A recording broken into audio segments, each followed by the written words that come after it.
बहुत बहुत स्वागत है आप सभी का। आज हम पढ़ेंगे बच्चों क्लास 11th है और हिंदी सब्जेक्ट रहेगा आपका। किताब है आपकी अंतराल। तो इसी के हम क्वेश्चन आंसर करेंगे। चैप्टर नंबर है सेकंड, हुसैन की कहानी अपनी जवानी। ठीक है, सेकंड टर्म का है ये आपका। इसके लेखक हैं मकबूल फिदा हुसैन। इस चैप्टर की जितने भी मोस्ट इंपॉर्टेंट क्वेश्चन आंसर जो है आपके, जो कि आपके एग्जाम के पॉइंट ऑफ व्यू से काफी ज्यादा इंपॉर्टेंट है, उन्हें हम देखने वाले हैं। तो वीडियो को पूरा देखिए, आपको सभी क्वेश्चन आंसर बहुत अच्छे तरीके से मैं समझा दूंगा। चलिए स्टार्ट करते हैं। देखते हैं बच्चों, सबसे पहला प्रश्न है जो कि मोस्टली जो है एग्जाम्स में पूछा जाता है, 2 मार्क्स में, 3 मार्क्स में। ठीक है, सबसे पहला प्रश्न है, लेखक जन्मजात कलाकार है। ठीक है, तो हमें यह समझाना है कि इस आत्मकथा में यानी कि इस चैप्टर में ये कहाँ पे बताया जाता है, कहाँ पे ये उद्घटित होता है। तो ये बात है उस समय की जब लेखक अपने बोर्डिंग स्कूल में पढ़ने के लिए जाता है। तो चित्रकला की कक्षा में यानी कि जब ड्राइंग की क्लास चल रही होती है, तो उसकी ये जो कला है, कौन सी, लेखक जन्मजात कलाकार है, ये उभर के सामने आती है।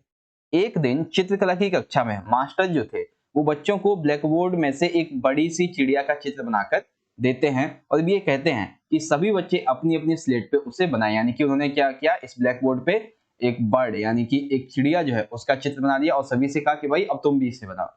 केवल और केवल जो लेखक था उसने ही हूबहू चिड़िया की वही प्रतिलिपि यानी कि हूबहू वही सेम टू सेम पिक्चर जो थी वो अपनी स्लेट पे बना दी थी। पूरी कक्षा में लेखक के अतिरिक्त और कोई ऐसा नहीं था जिसने यह चित्र बना पाया हो। तो इसके लिए उसे 10 में से 10 अंक दिए जाते हैं। तब अध्यापक को यह एहसास हो जाता है कि इसके अंदर एक कलाकार छुपा है। ठीक है, तो यहां से शुरुआत होती है उसकी कि लेखक जो है वो जन्मजात कलाकार है। ठीक है, तो क्वेश्चन नंबर फर्स्ट आप इस तरह से समझ जाएंगे। चलिए आगे देखते हैं क्वेश्चन नंबर सेकंड। तो क्वेश्चन नंबर सेकंड की तरफ बढ़ते हैं। सेकंड क्वेश्चन है हमारा यहाँ पे।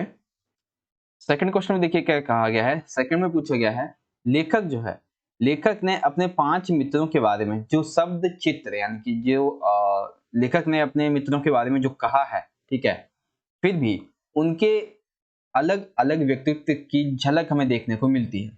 फिर भी वे घनिष्ठ मित्र हैं, यानी कि सभी जो दोस्त हैं लेखक के, वो उनकी अलग अलग व्यक्तित्व है लेकिन फिर भी वो एक दूसरे के घनिष्ठ मित्र हैं। कैसे?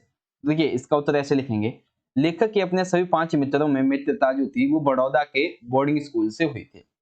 इसी समय अंतराल में वे उनके मध्य इतनी घनिष्ठता से जुड़ गए थे जो कि वे जीवन भर साथ रहे। वे सभी हंसमुख थे, यानी कि एक सभी जो थे वो एक दूसरे के साथ हमेशा हंसते खिलते रहते थे। इनके स्वभाव के कारण वे सभी के जीवन भर साथ रहे, यानी कि दोनों सभी के जो स्वभाव थे लेखक और उसके दोस्तों के, वो काफी अच्छे थे, काफी। उसके बाद है, अरशद के चेहरे में हंसी विद्यमान रहती थी, यानी कि लेखक का जो दोस्त था अरशद, वो हमेशा एक तरह से खुशी रहता था। ठीक है, तो ये चीज जो थी वो लेखक को काफी पसंद थी। हामिद स्वभाव से काफी गप्पी था, यानी कि हामिद जो है वो काफी बात करने वाला जो व्यक्ति था। और अब्बास जब हंसता था तो वह दिलकश होता था, यानी कि जब अब्बास जो था लेखक का दोस्त, जब वो हंसता था, यानी कि जब वो बातें करते थे आपस में, हंसते थे, तो ये सारी चीजें जो है वो लेखक अपने दोस्तों के बारे में बताते हैं और इसी तरह से वो एक दूसरे से जुड़े हुए थे। उनके खुलेपन ने ही उन्हें आपस में एक दूसरे से जोड़ा हुआ था। ठीक है, तो ये चीज आपको समझ में आ गई, कौन कौन से शब्द चित्र प्रस्तुत किए हैं। तो यही चीज जो थी वो लेखक कहता है कि मेरे सभी दोस्त जो है वो काफी हंसमुख हैं, काफी उनका स्वभाव काफी सही है, तो इसी वजह से वो जो है एक दूसरे से मतलब आपस में जो थे खुश रहते थे। ठीक है, उसके बाद यहाँ पे क्वेश्चन नंबर थर्ड आता है हमारा। थर्ड में हमसे पूछा गया है बच्चों कि अपने आप इस बात को, मतलब आप जो है वो इस बात को कैसे कह सकते हैं कि लेखक का अपने दादाजी से विशेष लगाव था, यानी कि जब दादाजी की मृत्यु हो जाती है तो उसके बाद जो है वो आप इस कैसे समझ सकते हैं कि उसकी जो लेखक है उसकी अपने दादाजी से काफी अच्छी या फिर काफी अधिक विशेष लगाव रहा था। तो कैसे लिखेंगे, लेखक के दादा की मृत्यु ने लेखक को बहुत दुख पहुंचाया था और यह उसके लिए किसी सदमे से कम नहीं था। वह गुमसुम सा हो गया, यानी कि वो हमेशा गुमसुम सा होने लगा, किसी से बातचीत नहीं करता था। दादा की मृत्यु के बाद वे कई दिनों तक दादाजी के कमरे में ही बंद रहा, यानी कि देखिए जब दादाजी की मृत्यु हो गई तो उसके बाद जो लेखक था वो कई दिनों तक दादाजी की मृत्यु के बाद उनके कमरे में रहा।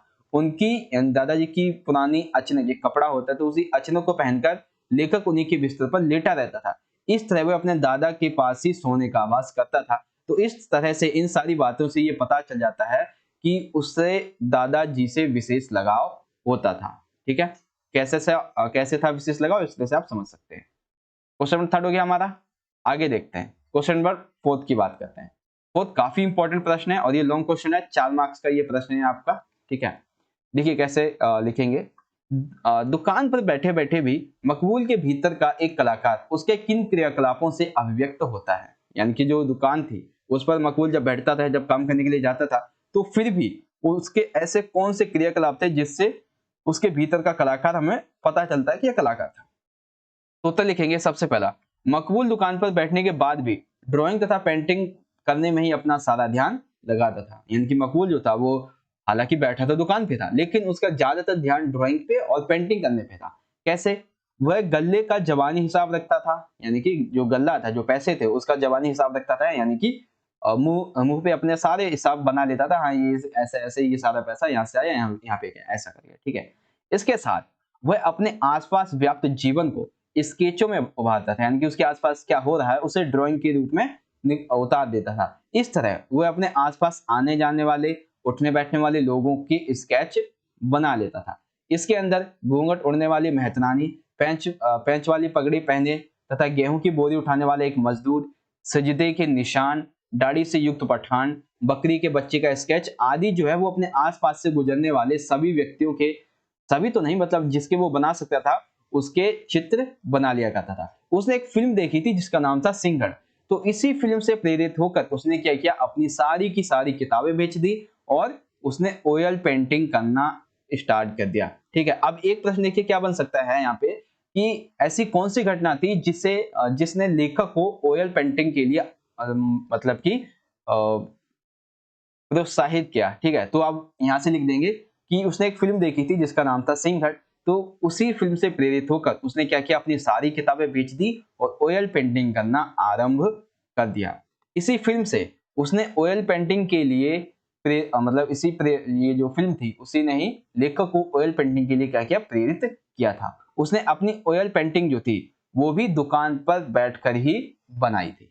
ठीक है, तो आपको समझ में आ गया कि लेखक के अंदर जो दुकान के भीतर बैठे हुए भी कलाकार किस तरह से था। ठीक है, चलिए आगे देखते हैं क्वेश्चन नंबर 5। क्वेश्चन नंबर 5 देखिए यहाँ पे, ये एक तरह से कह लीजिए माइंड क्वेश्चन है आपके लिए। ठीक है, कि पहले जो कला के प्रति लोगों का नजरिया था वो कैसा था और अभी जो नजरिया है वो कैसा है। तो हम लिखेंगे कला के प्रति अभी के समय में लोगों का नजरिया बदला है। कैसे बदला है? पहले क्या था, लोग कला की कदर नहीं करते थे, लेकिन अब कला की कदर अधिक करते हैं। ऐसा नहीं है कि पहले लोग ज्यादा कदर नहीं करते थे, लेकिन हाँ, पहले ये जो कला थी वो राजे महाराजा या फिर अभिजात वर्ग जो बड़े बड़े लोग थे उन्हीं तक सीमित थी, लेकिन अब जो है वो आम लोग जो है उन तक भी ये कला पहुंचती है। राजे महाराजाओं, ठीक है, राजे महाराजाओं व अंग्रेजी अफसरों आदि की दीवारों की शोभा बढ़ाने का एक कार्य करती थी पहले के समय ये कला।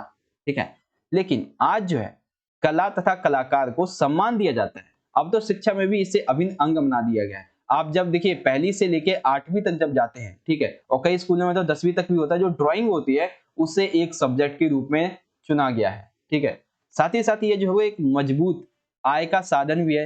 विभिन्न स्थानों पर कलाकार आज इसके माध्यम से पैसा भी कमा रहे हैं, नाम भी कमा रहे हैं। अभी देखिए जब आप ये यूट्यूब पे ये जो वीडियो देख रहे हैं, यूट्यूब पर ही बहुत सारे लोग इसी कला के माध्यम से पैसा कमा रहे हैं। ठीक है, आम आदमी इसमें रुचि रखता है।